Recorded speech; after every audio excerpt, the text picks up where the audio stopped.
महिना पुग्छ, पुरा पुग्छ, 13 महिना फरक छैन। तर एउटा कुरो मान्न सक्दैन, 1 महिना कतिवटा एकादशी हुन्छन्?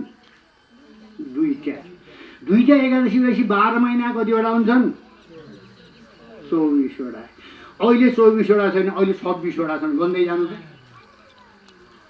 अहिले 26 वटा एकादशी भएपछि त 15 दिनमा एउटा एकादशी आउँछ भने 24 को अब किन भन्दाखेरि 26 वटा एकादशी भएपछि 13 महिना अघि भएन।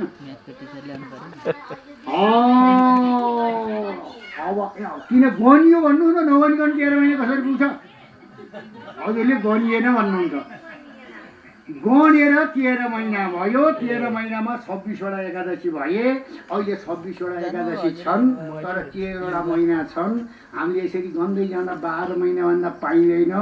चन्द्रमाको गति छिटो हुन्छ, सूर्यको गति ढिलो हुन्छ। सूर्यनारायण भगवान् एक राशिमा घुम्नको लागि 1 महिना लाग्छ भने चन्द्रमा जम्मा 2.5 दिनमा भ्याउनुहुन्छ। 2.5 दिनमा भ्याउनी भएको हुँदाखेरिमा त्यो चन्द्रमाको गतिले 3 वर्षमा एउटा महिना अरियलो हुन आउँछ।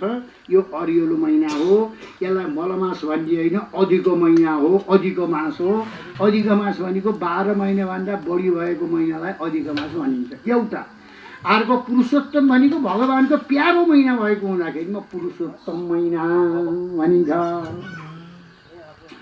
यो कसलाई बतायो भन्दाखेरिमा सौनकादि घेरिकारी शास्त्रलाई शुद्ध पौराणिकले नैविचार नक्षत्रमा बताउनु भयो। जस्तो प्रकारले अब सत्य त्रेता द्वापर कलि 4 युग छन्। 4 युग मध्येको यो कलियुग हो। तर सत्य युग पनि गयो, त्रेता युग पनि गयो, द्वापर युगको अन्त्य भएको थियो। द्वापर युगको अन्त्यको समयमा सौनकादि गरिएका 28,000 ऋषिहरूले के भन्नुभयो भनेदेखि अब त कलियुग आउँछ। कलियुग भनेको त नराम्रो युगको, कलि भनेको एउटा झैझगडा हो, कलि भनेको एउटा छलछाम हो, कल्मस हो। यस्तो युग आउँदैछ। अब हामी कहाँ गएर बस्यौँ होला? जहाँ के हुन्छ भन्दाखेरि मद्यपान हुन्छ, सही झगडा हुन्छ।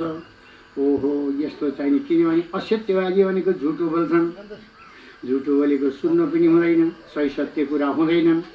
अब हामी कहाँ गएर बस्यौँ होला? कुन ठाउँमा कलियुग जाँदैन? कलियुग नजाने ठाउँ कहाँ होला भनेर सौनकादि गरिएका 88,000 ऋषिश्वरहरूले सरसल्लाह गर्दै गर्दै जानुभएको थियो। तर किन भन्दाखेरिमा यो द्वापर युग अन्त्य भएको थियो, सिद्धिएको थिएन।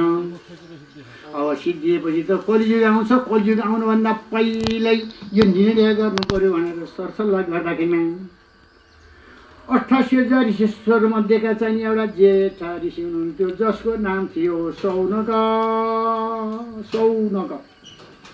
उहाँ बुद्धिमा पनि उहाँ अत्यन्तै बुद्धिमानी हुनुहुन्थ्यो, तर उमेरले पनि ज्येष्ठ हुनुहुन्थ्यो। उहाँ